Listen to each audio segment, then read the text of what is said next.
Assalamualaikum warahmatullahi wabarakatuh. Anak-anak SD Berlian, gimana kabarnya? Mudah-mudahan kalian selalu sehat dan dapat lindungan dari Allah Subhanahu wa taala. Amin. Pada pembelajaran kali ini, Ustazah Nur akan menjelaskan tentang air dan fungsinya, yaitu pada tema 8, subtema 1, PB1, kelas 5. Sebelum masuk pada air dan fungsinya, kita akan belajar mengidentifikasi peristiwa dalam teks non-fiksi. Teks non-fiksi adalah teks yang dibuat berdasarkan fakta, realita, atau hal-hal yang terjadi dalam kehidupan sehari-hari. Biasanya, teks non-fiksi berisi informasi-informasi tentang suatu peristiwa. Salah satu cara mengidentifikasi teks non-fiksi adalah dengan cara membaca, kemudian mencatat gagasan pokoknya. Nah, kita masuk pada air dan fungsinya. Pentingnya air bagi kelangsungan makhluk hidup, yang pertama adalah air selalu tersedia di bumi karena adanya siklus air. Jadi sifat air di bumi itu tetap ya. Tapi air itu ada siklusnya. Nah, siklus air adalah proses perputaran air yang terjadi secara terus-menerus dari permukaan bumi, kemudian ke atmosfer, kemudian kembali lagi ke permukaan bumi. Jadi sifat air yang ada di bumi itu adalah tetap. Tahapan siklus air yang bermanfaat bagi makhluk hidup adalah hujan. Berikut adalah contoh pemanfaatan air oleh makhluk hidup. Yang pertama, air hujan yang meresap ke dalam tanah akan disimpan sebagai cadangan air bagi makhluk hidup.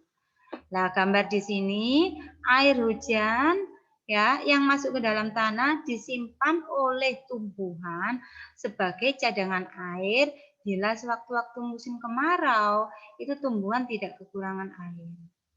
Yang kedua, air mengalir dan memenuhi sungai-sungai dan danau yang berguna bagi aktivitas makhluk hidup. Nah, ini kita bisa memanfaatkan air dari sungai atau danau. Kemudian, berikut adalah contoh pemanfaatan air oleh makhluk hidup. Air di dalam tanah ya, yang dinamakan dengan air tanah. Air di dalam tanah akan diserap oleh tumbuhan untuk proses fotosintesis. Jadi, tumbuhan itu melakukan fotosintesis itu juga membutuhkan air. Ya. Kemudian, air menjaga kelembapan, suhu, dan iklim di bumi. Jadi, air di samping berguna untuk tumbuhan, juga air berguna untuk menjaga kelembapan dan suhu di bumi. Kemudian air. Fungsi air bagi tumbuhan yang pertama adalah air diperlukan oleh tanaman dalam proses fotosintesis. Itu fungsi air bagi tumbuhan. Sangat diperlukan untuk fotosintesis. Sedangkan fungsi air bagi hewan itu sangat diperlukan untuk minum, membersihkan diri, atau sebagai tempat hidup hewan air. Contohnya adalah ikan, buaya, dan lain-lain. Nah, kemudian fungsi air bagi manusia yaitu yang pertama digunakan untuk minum, memasak, membersihkan tubuh, dan mencuci bahan makanan, serta untuk mencuci pakaian. Jadi air bagi makhluk hidup di bumi itu sangat diperlukan. Air untuk kebutuhan sehari-hari. Sebagian besar ya, 97% air itu menutupi planet bumi. Jadi 97% itu di bumi itu terdiri dari air. Lautnya aja besar. Ini berupa air laut. Nah, ya. Jadi 97% itu di bumi itu berisi oleh air laut ini.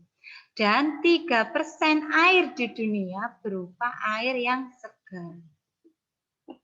Persyaratan air bersih meliputi 3 komponen, yaitu persyaratan secara fisik, secara kimiawi, dan secara kandungan mikroba. Air bersih secara fisik itu memiliki ciri-ciri tidak keruh, tidak berwarna apapun alias bening, tidak berbau apapun, dan juga tidak terdapat endapan. Itu adalah air bersih secara fisik.